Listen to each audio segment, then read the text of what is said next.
Episode 18 of Oshinoko. What a fantastic episode. My gosh, dude.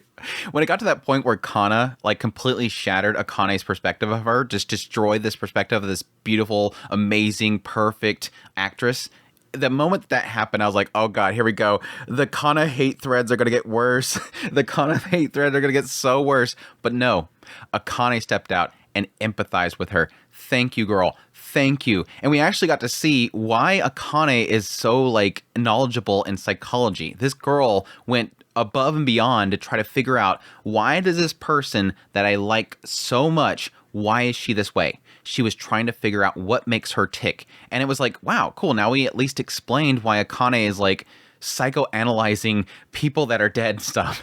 It's like, why does this girl have this knowledge? Why does she understand what's going on with Aqua? Why does she have all this knowledge on psychology? It's because she was psychoanalyzing Kana to figure out, why is this person that I appreciate so much and I hold on a pedestal, what has broken her? Why does she think the way that she thinks? My gosh, we can turn all those Kana hate threads into literally shipping threads. Let's do it. Let's do it. Akane went above and beyond for her girl. She wants to save her girl. Wants to pull that girl out of the darkness. It was so freaking good. There was so much in this episode that I don't even know where to start. Well, I guess we'll start with Kana herself, because we've been talking about quite a while about Kana and what she has done with her acting. Back here, she was amazing. Everybody wanted her, and they even have it in this episode. Everybody wants her. We're doing this whole thing where we're doing the tryouts. This guy thinks that Akane is Kana, and so he's like, "Don't worry about it. Don't get nervous. We're just doing the usual. You already have the role. Don't worry about it. This is all a show." And even her, when she sees that, it makes her mad. She's mad right there, because she's realizing how rigged the whole system is. She's realizing how this is all just for a show. She realized that everything is set in stone. And eventually it turns into, yes, as we've seen previously with the first season, what happens to Kana is at some point, they no longer need her. They don't like her. She doesn't vibe well with people. And what she had to do at that point, she had to draw herself back. She drew herself back because she was no longer in the spotlight. She was pushing other people forward. And they liked using her because she was so good at accenting other people. And that was the whole thing with Sweet Today, is because she was making all those pretty boys look good. She was basically being a horrible actress just to make sure that they don't look like horrible actors. It was bad. And that's something that's so ingrained in her. This is what they want. This is what they want. This is what they want. I got to make sure that I step back and let Akane shine. This isn't a competition. They both went in there as a competition, but the moment that it starts kicking up and she realizes how good Akane is doing, she steps back. She steps back out of the limelight. I'll let you shine. I'll let you shine. And that's not what Akane wants. We're supposed to be competing. I want you at your best. It's so great. It's like, even Aqua's like, you can win. Isn't this a good thing? You win, right? Just go out there and do amazing and you win, right? I don't want that. I want the person I've been looking up to for so freaking long to stand up on that stage and fight me. I don't want to win like this. I want to see her at her best. It's so good. And that's what's going to lead into the next episode. I almost felt like waiting until the next episode aired to get the rest of it, but I just had to talk about it. It's just such a good setup for Kana's character, and obviously going to be a big changing point for her is to pull her back out of there. I think that's the big misconception that I think Kana has for the longest time, is that she feels like back here I started losing the jobs and nobody wanted me anymore, so I had to focus on just being good in the business. She became an actress in the business, not an actress for an amazing performance for herself. She became somebody that just tries to make sure the property itself does well. And I think the problem with that, and yes, it's going to be the problem in Akane's eyes, is she's no longer shining. She's no longer shining.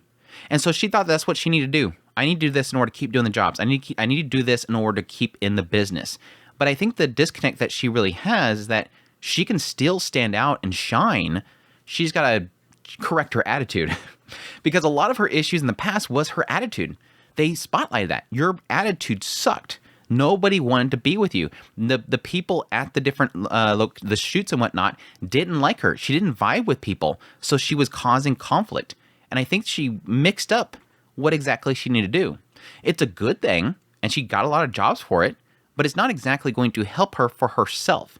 And that's the problem. And I think that's what Aqua and Akane are hopefully going to show her, that she can shine. She can still shine. Just don't do all the other stuff that bugs people. That's really what it is.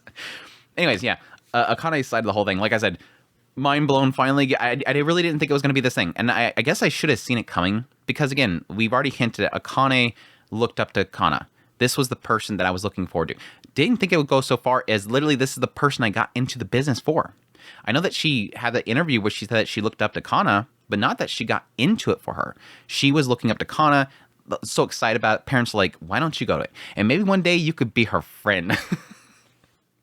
I knew it was coming. I'm like, I knew it was coming. One day she's going to meet Kana and it's going to be shattered. This is why everybody likes to say, don't put your actors and actresses on a pedestal.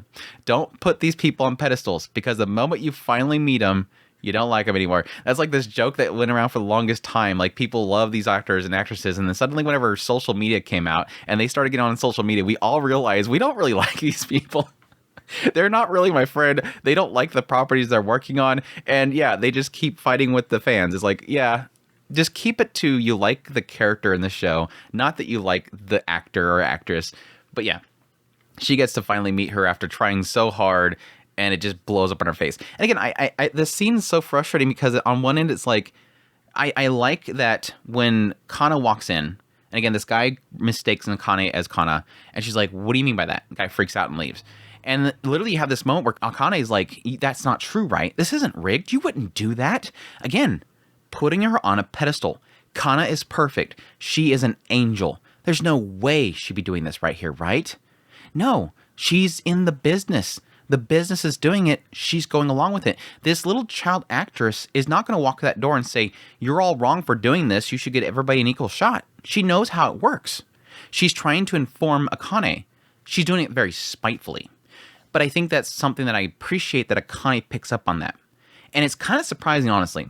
There's a side of me that's like, I don't really see a kid picking up on that. But it is nice that Akane does. It's like, I'm glad that she's more mature than she really should be. That she picks up on Kana being upset. And she's trying to figure out why. And I think that's mainly because she looked up to Kana so much, she wants to know why. There's no way. There's got to be a reason. Something's making her tick this way. That Kana right here got mad. Seriously mad at me.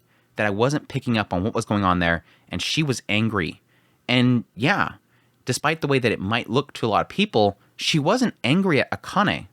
She was angry at the business. Angry at the system. And that's, again, kind of surprising to see that this is something that drove Akane to essentially dive so much in psychology. She was trying to figure out what makes Kana tick. She psychoanalyzed her just like she's done just like she's done Aqua. She was trying to figure out what makes Kana tick, and that was, yeah, this fear of being left behind. She wanted to shine. She wanted people to see her, but she was afraid that they leave her. And she even acknowledges all the other things that Kana has done in order to keep in the business and just to be recognized by people. It's so beautiful. Again, it's like, I like how we went from a scene that would probably turn a lot of people that may lack a little empathy there into Kana haters, into literally seeing, oh wait, Akane realized that she's hurting. Akane realized that there's something wrong here. And Akane wants to figure out what's going on there. Good girl, Akane. Love this girl. But I like that despite figuring out Kana, that she's trying to live along with everybody, that she's trying to make all these stars shine and everything, that's wrong in Akane's eyes. Because what Akane thinks that what made Kana so special was when she was shining on her own, when she was this brilliant light. And so she wanted that. I want that.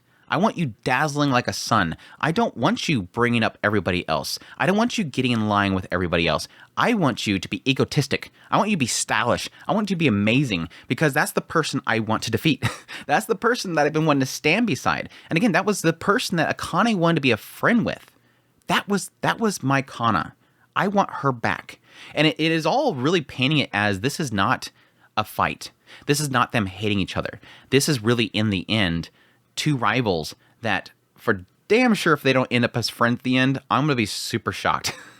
Because I think what's going to happen is with like Aqua and Akane helping Kana get back on that stage, I think there's going to be a mutual respect that's going to be built from that. And it's so great because before we came into this whole segment with them competing against each other, my expectation was that Kana had to win against Akane because Akane was saying your way of doing things is wrong. And if Kana didn't beat Akane, she was going to be essentially feeling like she can't be in the industry anymore. Because the way that she felt it was that Akane was saying, this is how the industry is now. And Akane was saying, no, I'm still in it. I'm still in the game. I'm still in the game. I'm not doing things wrong. And I felt like if she failed against Akane, which is basically my future, she was going to leave acting altogether, which technically could work if she ends up leaving acting and just focusing on the idol thing with Ruby and whatnot. That could be a transition into getting into Ruby and all that kind of stuff. And on Akane's side, I felt like she was going to lose against Kana because that would prove to her that she was right to look up to Kana. But this has completely shifted it. This has completely shifted it to, we got to save Kana. It's almost shifted into Akane wanting to make Kana beat her in a sense, get her out there and shine. It's super cool. I love all this stuff. It's a good little look into these characters. And again, while it's really bringing Kana to the forefront, it's showing how Akane has molded herself around helping Kana in a way, which is really fantastic. But yeah, all of that was beautifully portrayed, though. I think that shot of Kana like flipping out on Akane being just completely crushed as a kid, and yeah, that whole shot where Kana is just going crazy, and then at some point it just stops, and then you have that shot with she's in front of Akane, that shot of her seeing herself on the stage, her younger self on the stage, and then that slow descent into the darkness, letting her stay in the light. It was just so beautifully portrayed. Just a really fantastic episode overall. So really loved it. Can't wait for the next episode. I'm really looking forward to the next episode now. But I hope you guys enjoyed this video. As always, if you did, hit that like button down below, comment, let me know what's the episode. Additionally, if you're new to the channel, make sure to subscribe before you leave. If you like this content and you want to support the channel more, I have links in the description below. Greatly appreciate what it does. Until next time, take care.